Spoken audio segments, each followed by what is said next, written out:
इलियास खान जी ने बताया हम सब लोग जीत की कगार पर हैं, तो इसलिए हिम्मत न हारें, सब लोग एक दूसरे का समर्थन दें, अपनी जीत पक्की है। मार्शल एकता जिंदाबाद। सभी सिविल डिफेंस बस मार्शलों को मेरा नमस्कार। आप जानते हैं कि मेरा नाम इलियास खान है और आज हमें 1 साल 8 दिन हो गए हैं संघर्ष करते हुए और हम जीत की कटार पे हैं। पहले भी देखा गया कि दोनों सरकारें पक्ष और विपक्ष लड़ता था, मगर आज दिल्ली सरकार को हमेशा ये कहने का मौका मिलता था कि वो एलजी साहब नहीं कर रहे हैं। अब एलजी साहब की डायरेक्शन उनको आ रही है। जब प्रतिमंडल हमारा मिला, आज मैं एक बात और शेयर करना चाहता हूँ आपसे।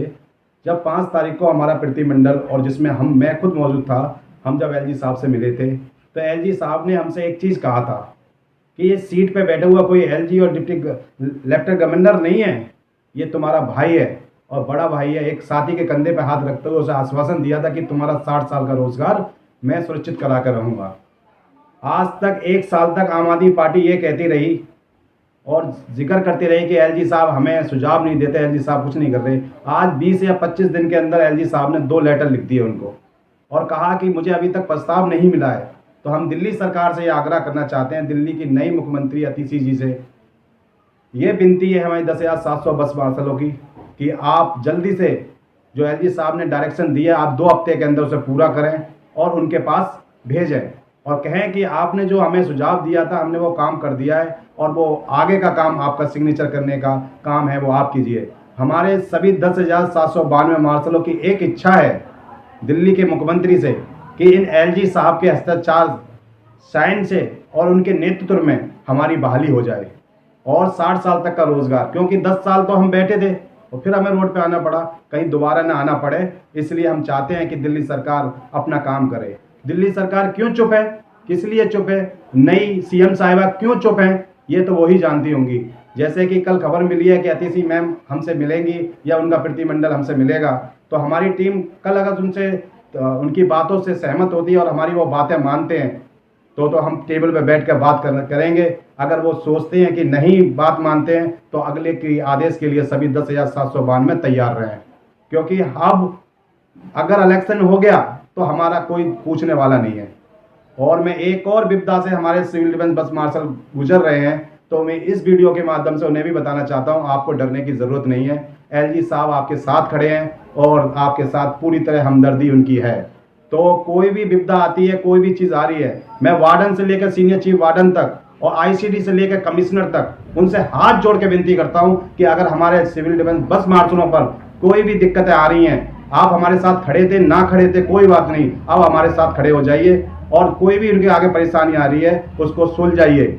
मैं सभी दिल्ली के आईसीडीओ से कहना चाहता हूं कि कुछ वीडियो और कुछ ऑडियो ऐसी वायरल आ रही हैं, वो हमारे पास आई हैं कि जो उनके लिए कुछ पैसे की डिमांड या कुछ ऐसा करके आ रहा है, तो उसको ख़त्म करिए। उसमें हम नहीं चाहते कि उसमें बहस हो या कुछ हो। अगर बस मार्शलों को कोई भी चीज़ों की दिक्कत है, क्योंकि ये बहुत 1 साल से संघर्ष कर रहे थे, बहुत ही दिक्कत में थे, परेशानी में थे, अपनी फैमिली को देख रहे थे, इसलिए हो सकता है कि कुछ कमियां रह गई हों और ना रह गई। और मैं बता दूं, जो एलजी साहब की डायरेक्शन है वो बस मार्शलों के लिए है, तो आप ऐसा कोई भी काम ना करें। और बस मार्शल तुम्हें डरने की जरूरत नहीं है। अगर कोई भी व्यक्ति तुमसे पैसे या रिश्वत या किसी की बात कहता है तो आप उसकी वीडियो बनाइए, हम तक भेजिए, हम उसकी वीडियो मुख्यमंत्री और एलजी साहब को सामने पेश करेंगे। और हम चाहते हैं कि अगली कार्रवाई फिर उनके खिलाफ ना हो, तो इसलिए थोड़ा सुनिए। और मैं अतिशी मैम से फिर दोबारा और दिल्ली सरकार से अनुरोध करता हूं कि ये पॉलिसी का मैटर है और 10-60 साल तक का रोजगार सुरक्षित करने का समय है। इलेक्शन से पहले और 1 हफ्ते या 2 हफ्ते में ये सारा काम निपटाइए और ये काम कीजिए। और बस मार्शल के साथ हमारी कमेटी खड़ी है, टीम खड़ी है। कोई भी दिक्कत कहीं पे भी आती है आप हमें बताएं, आपके साथ हम खड़े रहेंगे और खड़े हैं और रहेंगे। और कोई व्यक्ति ऑर्गेनाइजेशन काम करना चाहता है, कहता है कि हमारा टीम का हिस्सा बनना चाहता है, तो आए, क्योंकि हमें किसी से मने नहीं है।